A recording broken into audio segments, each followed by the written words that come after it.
आजही घुमतो नाराजांचा जय जवान जय किसान. आजही घुमतो नाराजांचा जय जवान जय किसान. कार्य केले महान त्यांनी, कार्य केले महान त्यांनी. जरी होती मूर्ती लहान, जरी होती मूर्ती लहान. लाल बहादूर शास्त्री म्हणजे भारत देशाची शान. लाल बहादूर शास्त्री म्हणजे भारत देशाची. भारताचे दुसरे पंतप्रधान, भारताचे दुसरे पंतप्रधान लाल बहादूर शास्त्री यांचा जन्म 2 ऑक्टोबर 1904 रोजी झाला. त्यांच्या वडिलांचे नाव शारदा प्रसाद व आईचे नाव रामदुलारी देवी असे होते. श्रीवास्तव हे त्यांचे आडनाव. लहानपणी त्यांना कन्हे असे म्हणत. लाल बहादूर शास्त्री लहान असताना म्हणजे ते 1.5 वर्षाचे असताना त्यांच्या वडिलांचा मृत्यू झाला. घरची परिस्थिती अतिशय हालाकीची होती. अशा परिस्थितीत त्यांनी शिक्षण घेतलं.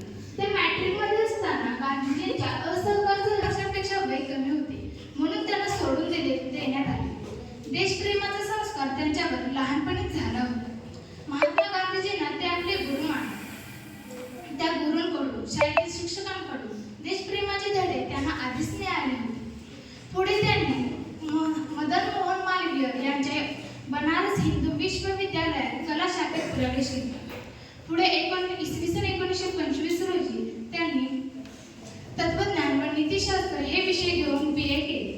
त्यांनी फक्त पदवीच मिळवली नाही, गुणपत्रके, प्रमाणपत्रके फक्त दिखाव्यासाठी मिळवली नाही, तर ते खऱ्या अर्थाने ज्ञानी बनले होते. अवांतर पुस्तके इतकी वाचली की ते खऱ्या अर्थाने ज्ञानी विद्वान झाले होते आणि म्हणूनच लोक त्यांना शास्त्री असे म्हणू लागले. शास्त्री ही पदवी त्यांना यामुळेच मिळाली. ते गांधीजींच्या प्रत्येक आंदोलनात सहभागी होत होते. हिंसाच्या